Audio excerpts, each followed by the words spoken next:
Eh bien, bonjour, bonjour à tous. Aujourd'hui, nous sommes le 29 janvier 2025. C'est la première nouvelle lune de l'année. Et vous êtes avec nous pour un nouveau podcast autour de la nouvelle lune, de cette fameuse nouvelle lune. Nous allons échanger avec Frédéric, qui fait des soins énergétiques, des lectures canalisées, et moi, Laurence, qui suis astrologue karmique. Voilà. Bonjour Frédéric. Bonjour Laurence, ravie de te retrouver pour la nouvelle lune de l'année, nouvelle en chinois. Oh là là, que de rencontres en ce jour. Oui, oui, c'est un moment de nouveauté à plein de points de vue. Un point de vue. Alors, j'ouvre le bal. Oui, si tu veux bien, sinon, ouais. Oui, des archétypes messagers très, très particuliers, pas tout à fait le même ton que ce qu'on a l'habitude de capter, d'ordinaire. Ici, j'ai ressenti la présence de la foi comme énergie de guérison qui venait se prêter et qui peut-être en ce début d'année, en cette première nouvelle lune, nous invite à nous poser sur ce que nous voulons réellement. Parce qu'après tout, on ne réussit que ce qu'on veut réellement. Alors, cette énergie de guérison de la foi, voilà, c'est la première qui a ouvert le bal. Elle nous invite à plonger à la fois dans des connaissances différentes pour s'ouvrir à du nouveau, mais aussi peut-être autoriser notre part intuitive à aller récupérer, laisser émerger, laisser s'exprimer des connaissances anciennes peut-être, qui nous seraient fort utiles désormais et qui nous permettraient peut-être d'atteindre ce qu'on désire vraiment. Si je devais aller encore plus loin, et je donnerai ma référence tout à l'heure par écrit à propos de cette énergie de guérison de la foi, eh bien, elle parle aussi d'un mouvement qui nous permet, d'une énergie qui nous permet d'emprunter la voie du être véritable. Donc, il y a ici peut-être l'amorce d'une voie de maîtrise vers laquelle on nous invite à nous diriger en ce début d'année pour évidemment guérir, transmuter des blessures karmiques, des blessures transgénérationnelles. Et ici, il est possible que ça évoque la meilleure manière ou l'acceptation de collaborer désormais avec nos grandes énergies masculines et féminines. J'ai presque envie de dire le mot androgynie. Accepter notre androgynie pour pouvoir justement cultiver et nourrir cette foi en nous, en la vie et déployer des ressources peut-être encore inutilisées ou insoupçonnées. Est-ce que cette notion résonne pour toi? Mais oui, complètement, parce que quand on regarde la nouvelle lune, il y a Saturne, Vénus, Neptune et le nœud nord qui se trouvent en Poisson. Et si, en fait, Vénus et Neptune nous parlent d'amour, Neptune, c'est l'octave supérieure de Vénus en ce qui concerne le cœur, l'amour, la foi. C'est l'amour inconditionnel. Et Neptune, on est à ce qu'on appelle la fin d'un cycle entre Saturne et Neptune. Saturne va rejoindre Neptune là au mois de mars, avril, mai, avec, et ça se passera en Bélier, donc le premier signe du zodiaque. Et là, on est au dernier signe du zodiaque, donc on est dans quelque chose qui se termine et c'est comme une dissolution de certaines illusions d'énergie, en fait, d'énergie ancienne qui se dissolvent, des choses qui sont en train de s'en aller. C'est la fin d'un cycle. Et cette conjonction à Vénus nous rappelle complètement, je te rejoins complètement là-dessus, sur le fait que c'est la foi qui compte, c'est avoir confiance dans l'univers, avoir confiance dans ce qui est en train de se mettre en place, en sachant qu'il y a des dissolutions karmiques qui sont à l'œuvre, il y a des anciens schémas, des choses, des ruptures, enfin, il y a des tas de choses comme ça qui sont en train de s'en aller. Et pour autant, il y a une invitation dans cette fin de à faire confiance, à avoir la foi, à s'ouvrir à plus grand, parce qu'on va être amené à créer. euh, moi, il me semble qu'on va vraiment, pour beaucoup d'entre nous, être amené à créer, à concrétiser notre rêve le plus important, qui nous tient le plus à cœur, qui est le plus en lien avec qui on est, en sachant que ça peut en surprendre quelques-uns, puisque Neptune est à l'œuvre. Donc, en fait, Neptune dissout les anciens rêves. C'est-à-dire que ça peut être une Mm, prise de conscience que, ah, mais je ne sais pas, moi j'ai toujours rêvé de conduire une Ferrari, mais en fait mm. aujourd'hui, ça m'est totalement égal, ça m'intéresse pas du tout Génial. de conduire une Ferrari, mais plutôt de faire ceci ou cela. Et c'est un petit peu ça qui me semble être marquant, mais ça nous amène à d'autres dimensions, ce qui est toujours un petit peu plus complexe. Et si je me rappelle bien de ce que tu as dit, il y a aussi en effet la structure. Saturne est là quand même, hein. Et donc il vient quand même mettre une structure dans cet élan de foi et de confiance.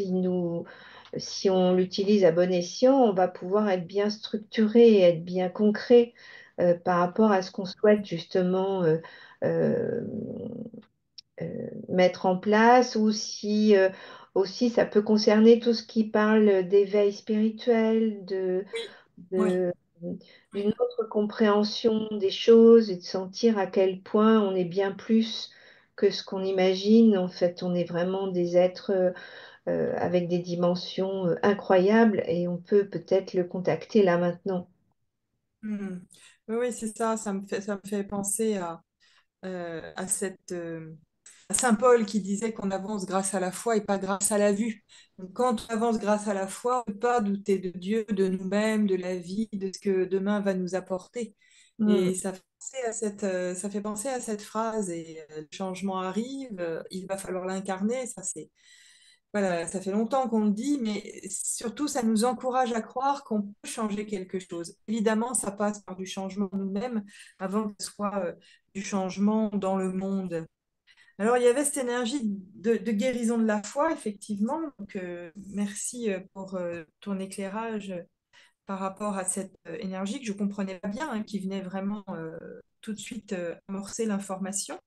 Et puis, juste derrière ça, alors est-ce qu'on est en lien avec les mouvements du renouveau, tout ce qui est en train de débuter actuellement, effectivement, il y avait quelque chose en lien avec malgré tout, si je puis dire, voilà, malgré la difficulté de ce qui nous environne, euh, il y a aussi cette invitation à ne pas oublier, contacter la joie, le rire, le jeu, le plaisir. Dans mes propres consultations en ce moment, depuis plusieurs semaines, la joie, jouer, le jeu, être joyeux, ça vient presque tout le temps. Et là, je ressens à nouveau cette information, cette reconnexion qui est demandée, reconnexion pourquoi pas avec l'enfant intérieur, cet activement de la joie en nous, pour nous aider justement à une prise de recul, plus de légèreté. Tout n'est pas grave, tout n'est pas pesant, il n'y a pas toujours d'enjeu sur tout. Comment pourrions-nous, en ce début d'année, mais aussi peut-être en ce début d'ère nouvelle, nous délester de nos jugements, de nos projections sur le passé, sur le futur, pour vivre beaucoup plus dans le présent. Il y a vraiment cette notion de rester dans l'instant présent et continuer à nous débarrasser finalement des vieux oripeaux, des vieux systèmes de fidélité, d'obligation dans lesquels nous barbotons encore tous à plus ou moins grande échelle, plus ou moins constamment. Il y a vraiment cette invitation à ne plus nier cette part de nous qui a à nouveau au jeu, à la joie, à ne plus nier éventuellement les émotions délicates, douloureuses, difficiles qui nous, qui nous habitent, évidemment, pour justement faire de la place à plus de joie, faire de la place à plus d'instant présent dans ce chemin, sur ce chemin d'évolution. Donc, il y a vraiment, j'ai l'impression, la proposition d'ouvrir toutes ces portes condamnées en nous depuis longtemps par la société, par nos éducations, par nos expériences de vie, pour laisser à nouveau émerger la spontanéité, la joie, le rire. Ça t'évoque quoi? Ben, la joie, quand tu me parles de joie, moi je regarde Jupiter. Jupiter fait un magnifique trigone à la nouvelle lune, donc elle est là. Ça parle. Moi, j'y voyais plus une grande diversité d'informations dont il va être nécessaire de faire des tris, mais ça peut aussi être porteur sur une, en fait, au fur et à mesure que tu penses, que tu parles, moi, je vois les planètes, tu vois, qui s'activent dans ma D'accord. tête. Et donc, au début, je voyais Jupiter. Je me disais, ah, mais non, il y a quelque chose qui ne va pas. Il est quand même carré à Saturne. C'est pas si joyeux que ça, tout ça. Mars est très bien aspecté. Il est en Cancer, donc il va bientôt refaire son opposition à Pluton. Mais pour le moment, c'est une phase un peu d'accalmie avant l'accélération qui va suivre. Et par contre, après, je me suis dit, mais non, c'est Pluton, Mercure qui justement amène à nous propose une transformation de notre façon de penser. Et je trouve ça Hmm. joli d'y mettre la notion de joie. Là, comme ça, je l'aurais pas mise, tu vois, mais je trouve que Pluton-Mercure à une nouvelle lune, quand même proche de la nouvelle lune, c'est quand même assez rare. Hein. C'est pas un aspect qu'on voit souvent. En plus, trigone à Jupiter. Enfin, il y a quelque chose qui nous emmène, qui nous emporte, qui nous transporte vers une nouvelle façon de penser et de voir le monde. Et justement, et pourquoi pas choisir la joie, justement? Parce que la nouvelle lune, c'est une initiation, c'est une intention, c'est qu'est-ce qu'on va choisir de mettre en place, en fait, quelle graine on va planter. Là, elle nous est proposée comme étant un moment de transformation de tous nos processus mentaux. Or, on le sait, quand on pense et qu'on dit ce qu'on pense, finalement, on crée un nouveau monde, on voit le monde sous un autre angle. Et là, ça nous est proposé de le faire de façon plus facile. C'est un peu comme si les canaux s'ouvraient. Donc, Ouais. ça permet de mieux comprendre les changements en cours, mais aussi de mieux comprendre les changements à l'intérieur de nous et de les mettre en place. Donc, c'est un moment aussi, c'est en verso, il y a beaucoup d'intuition, il y a beaucoup d'informations qui se croisent. Et c'est une transformation de notre perception, une ouverture vers une conscience plus large. Et si on y rajoute de la joie, alors on surfe sur la vague. Alors on va vers vraiment un monde tellement plus magnifique, tellement plus heureux, lumineux, joyeux. Je trouve magnifique que tu aies capté ça parce que en effet, c'est ça qu'il faut rajouter. C'est se Ouais, rendre la joie, la pardon, oui. c'est se rendre compte que notre libre arbitre, il est là et que Hmm. on peut y mettre de la joie, on peut aller capter la joie, elle est là, vibratoirement, elle est là, il suffit de s'en servir, de l'accueillir en fait. Hmm.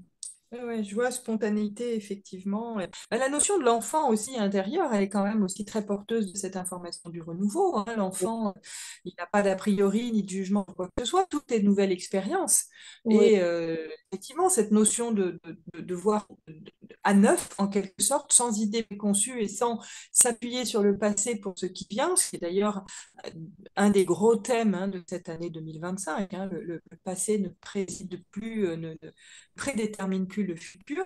Bah, effectivement, on retrouve cette notion-là. Alors, effectivement, je l'ai interprétée par la joie, mais cependant, j'y vois aussi beaucoup cette notion de début, de nouveau commencement, de spontanéité et d'aller vers les choses sans idée préconçue, sans a priori, quoi. oui, et puis ça s'accélère, tu vois, on a des je pense qu'il y a beaucoup ouais, il y a beaucoup d'intuition, en effet, de vivre l'instant, parce qu'il cette nouvelle lune, elle nous annonce quand même des événements soudains qui arrivent sans qu'on y prenne garde, en fait. Et, euh, et ce sont, alors il y a des événements matériels, mais il y a aussi des nouvelles compréhensions, il y a des intuitions. Et, et être dans l'état de l'enfant intérieur qui rejoint la foi aussi, hein, avoir une confiance Oui. en la vie, en, en toute... j'ai pas envie de dire le mot naïf parce que c'est pas le En mot. toute Et innocence, en en toute toute innocence. innocence, voilà, c'est ça. C'est plus ça. C'est plus en toute innocence et d'accepter qu'on aille vers quelque chose de, euh, de joyeux, en fait, faire confiance en la joie, voir les choses de cette façon-là, parce que finalement, ce qu'on met en place là maintenant, ça va se concrétiser. C'est évident, au vu des planètes, ça me semble de l'ordre de l'évidence. Et donc, vraiment, il ne s'agit pas du tout d'activer les peurs, il s'agit d'activer la joie, la confiance et la Ouais. foi.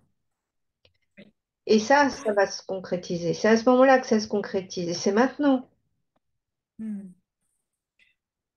Et est-ce qu'on a dans les astres, dans la manière dont tu lis le ciel, est-ce qu'on a des aspects du féminin qui s'expriment? Ah bah oui, la conjonction dont je te parlais, là, Vénus, Neptune, nœud nord en poisson, c'est du féminin plus, plus, plus.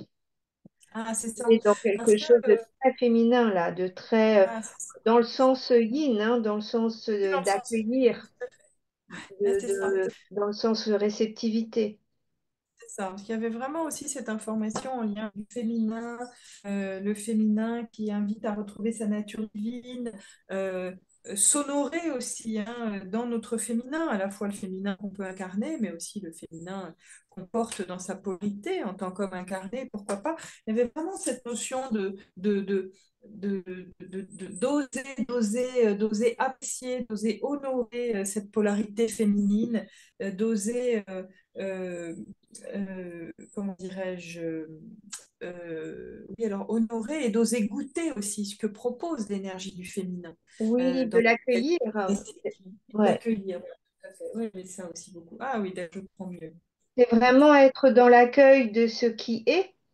Oui, Euh, Ce qui correspond en plus vraiment beaucoup à une nouvelle lune, hein, puisque c'est l'intention, c'est ce qui se passe à l'intérieur, c'est c'est vraiment c'est oui, tout ce qui est de l'intime, tu vois, et oui. qu'on peut, enfin, c'est la source. L'intériorisation, la source, décanter, oui, oui, c'est tout Ouais, ça. ouais. Et donc c'est vraiment le moment. Oui, oui, c'est très féminin, hein, parce que déjà, si tu veux, si je regarde, on a des signes féminins, des signes masculins, et on a sur 10 planètes, on en a un, 2, 3, 4, 5. Oui, on en a 5, 5, tiens. 5 en féminin, 5 en masculin. Donc il y a une forme d'équilibre là quand même. Et mais quand même, Saturne, Vénus, Neptune, le Nord, plus Mars en Cancer, Uranus en Taureau, il y a quelque chose du féminin qui se manifeste là et du Oui, masculin qui est en train de se transformer. C'est-à-dire qu'en fait, dans le féminin, il y a une espèce de montée en puissance et dans le masculin, il y a une transformation qui est à l'œuvre. ouais, ouais. Donc, il y a Et vraiment... Oui, ouais, vas-y, c'est pardon. très abondant. Ouais, c'est très abondant parce qu'effectivement, ce féminin qui s'est exprimé de multiples manières dans ce que je ressentais, invitait aussi beaucoup à ressentir l'abondance naturelle que nous portons, que nous sommes, que nous incarnons, et cette abondance du féminin, comme tu dis, intuitif, réceptif, qui nous amène à accueillir. euh, Elle collabore, je trouve, avec cette énergie de guérison de la foi. Hein. Dans le propos, ça disait je ne réussis que ce que je désire réellement, le propos de la foi. Eh bien, effectivement, si on sent cette abondance en nous, si on a foi en cette abondance qui nous parcourt, qu'on incarne, eh bien, on peut inviter tout ce qu'on veut dans notre vie. Encore faut-il, comme tu disais à l'instant, ne pas inviter le manque, ne pas inviter la peur, et vraiment incarner déjà ce que l'on veut, même si ce n'est pas déjà réalisé, pourquoi pas. Il y a vraiment cette notion très féminine de force, alors de puissance sans forcer, de foi, de confiance qui invite, malgré les événements, à une certaine forme de relaxation, si je puis dire, ou de relâchement plutôt, pour que les choses viennent à nous naturellement, pour qu'on puisse justement accueillir ce qui est, accueillir ce qui vient et essayer d'en faire quelque chose de neuf, de nouveau. Regarder ce qui s'en vient avec un œil neuf et avec des actions complètement différentes de ce qui a déjà été posé. Ça te pense, ça? Oui, c'est vraiment euh, cette transmutation de la façon de penser, tu vois, c'est vraiment Pluton-Mercure, on est en plein là-dedans, quoi. Ouais. Moi, j'ai eu vraiment cette sensation qu'on était à une période de la vie, enfin du monde et de notre vie aussi, où tout d'un coup on pouvait se dire le fameux ah, mais c'était donc ça. Et tout d'un coup il y a des compréhensions qui viennent, des réalisations, des prises de conscience. euh, des croyances qui tout d'un coup, comme des vieilles coques là, qui s'en vont. Euh, le, le- c'est vraiment, et puis c'était amusant par rapport à ce que tu dis aussi de voir qu'aujourd'hui c'est le nouvel an chinois, c'est le serpent de bois qui symbolise quand même la transformation lente, profonde des choses et qui permet une construction, une patience stratégique pour construire quelque chose du futur. Et donc c'est vraiment ça, on est dans ce temps juste avant la construction, juste avant le bouleversement. Et mais on y est, enfin, on est quasiment dans le bouleversement hein, d'ailleurs, mais là, c'est une proposition de penser autrement et de voir les choses autrement et de réaliser que tout d'un coup, ce qu'on a toujours cru fonctionnant d'une certaine façon, eh bien, va fonctionner différemment. Et ça nous donne un coup d'éveil, tu vois, de Oui, connexion à oui. quelque chose de plus grand, de plus spirituel, comme ce que tu disais, en fait. Ça porte vraiment cette information euh, il est vraiment temps de changer notre approche, quoi. On ne peut plus créer par la force, on ne peut plus continuer à répéter des choses qui ne fonctionnent pas parce que l'intention derrière ne correspond plus au mouvement moment, à ce dont le monde a besoin, même si ça a été profitable, même si ça a été efficace jadis. Il y a vraiment beaucoup de choses qui sont arrivées à leur limite et on a aussi comme fini d'épuiser aussi certaines voies, certaines façons de faire, certaines explorations. Il y a vraiment cette invitation à changer d'approche et ça nous propulse dans une sorte de processus de guérison mondiale en quelque sorte. Ah bah, je le souhaite, mais j'en suis pas certaine. Ça Déjà, cherche à faire. oui, en tout cas, ça cherche. En tout cas, moi, je trouve. Alors, est-ce que c'est moi par rapport à mon chemin ou est-ce que c'est vraiment les planètes? Je ne saurais pas trop faire la différence, mais j'ai vraiment la sensation que c'est nous, à titre individuel, qui pouvons changer les choses. Et que chaque personne qui prend conscience qu'en changeant son regard sur le monde, elle peut changer le monde. Elle peut choisir la paix plutôt que la guerre. Elle peut choisir l'évolution spirituelle plutôt qu'une croissance assez délétère finalement au niveau matériel. Et donc, c'est nous, à titre individuel, qui pouvons tout changer, absolument tout changer.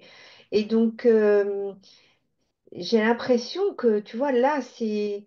Ah, j'ai envie de dire à tout le monde, allez-y, on y va Go, tous on ensemble. y va. On y va tous ensemble. On s'entraide, on se porte vers ce changement et à voir le monde autrement, à quitter les vieilles structures obsolètes et à se dire, OK, c'est bon, on y va, quoi.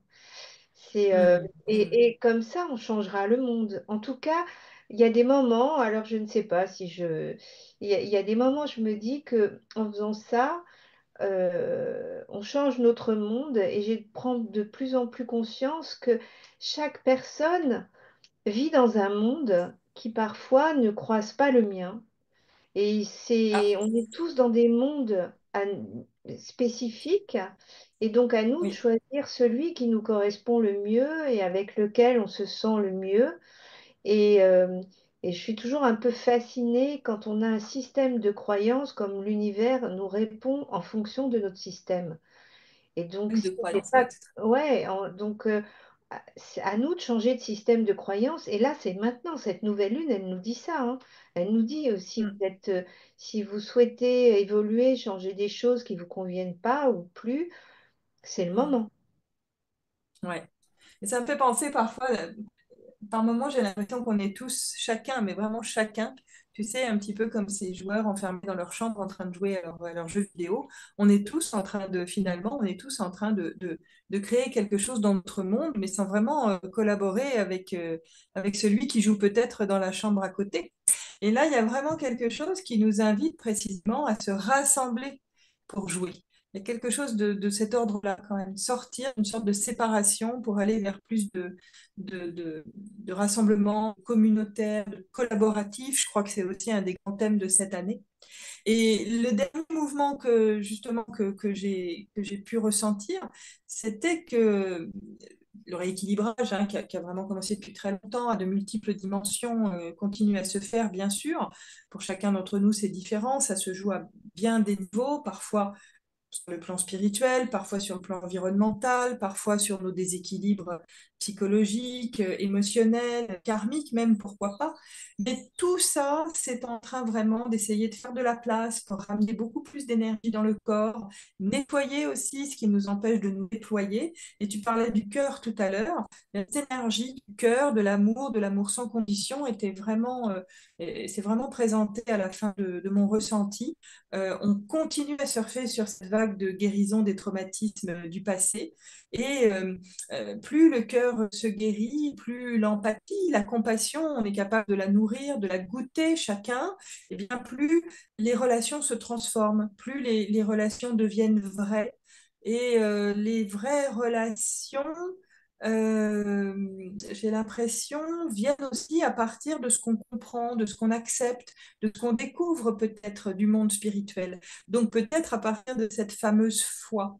Donc je continue à percevoir, mais ça fait au moins 4 5 mois qu'on en parle, cette guérison profonde à de multiples étages, des chagrins, des abus du passé, que ce soit à titre personnel ou à titre collectif, dissolution des émotions toxiques, dissolution des douleurs, et finalement, pour en avoir appris quelque chose, être capable d'avoir le cœur davantage ouvert, déjà pour se sentir vivant, pour se sentir aimant dans son incarnation et être capable d'aller davantage vers les autres. Il y a cette notion-là qui est en train de se produire, comment cette guérison intérieure favorise aussi la guérison relationnelle et ouais, un vécu relationnel qui semble vouloir prendre une toute autre allure. Et là encore, ça me fait beaucoup penser à un des thèmes beaucoup déployés par les neurologues concernant 2025, cette notion de collaboration, de participation collective, aller dans le sens du collectif, rayonner autrement pour nourrir le collectif. Qu'est-ce que ça évoque? Oui, ben, alors, moi, euh, c'est la juste place du collectif, en fait. C'est là-dessus que je trouve qu'il faut être vigilant. C'est-à-dire Oui, que c'est le côté ombre de l'ère du Verseau qui voudrait qu'on soit tous pareils. Et en réalité, et le côté lumineux, c'est qu'on est tous frères. Et le côté ombre du poisson, c'est qu'on est tous, euh, en fait, on est une masse informe. Et le côté lumineux, c'est la foi. Et en fait, là, je pense qu'il y a ces deux pôles de cette nouvelle lune qui se met en œuvre et qui parlent justement de cette fraternité de cœur. Mais mm, ça nous parle de ne pas nous fondre dans l'autre, mais d'être en état d'amour de soi, non pas dans le côté amour égotique évidemment, mais dans un état de s'aimer tel que l'on est, avec nos défauts et nos qualités, oui, et de pouvoir aimer l'autre. Et ça me fait vraiment penser à cette vision, moi, que j'aime beaucoup, quand on disait que on est une goutte d'eau dans l'océan et cette goutte d'eau contient l'océan tout entier. Et en fait, on est un être humain et à l'intérieur de nous, on contient l'humanité tout entière. Et donc, mm, il s'agit là d'être en état d'amour avec soi et donc de le rayonner et à ce moment-là, tout se met à l'œuvre. C'est mm, vraiment une notion de, oui, le cœur est à l'œuvre et le cœur va être dans les années qui viennent, quand on regarde les planètes, comment elles évoluent, le cœur, l'humanité, ça va être justement ce qui va faire la différence. Mm. C'est-à-dire oser aimer et quitter la technique pure. La technique ne vaut pas grand-chose s'il n'y a pas d'amour, en tout cas sur cette terre, quoi. Et donc, Mm. d'être dans un état d'amour, de fraternité, de reliance, hein, de se rendre Mm. compte qu'on est vivant et qu'en fait, ce que je vibre, l'autre va le vibrer et inversement, et qu'on est tous reliés. Et donc, et que c'est ça, notre force, elle va être là. Mm. Ah, ça m'éclaire beaucoup. Merci beaucoup. Bah écoute, voilà, bon, on va s'arrêter là, non? Sauf si on C'était t'a un autre plaisir une fois de plus. Ben, pour moi aussi, bien, on vous dit à très vite pour un nouveau podcast. Avec joie. Au revoir. À bientôt. À bientôt.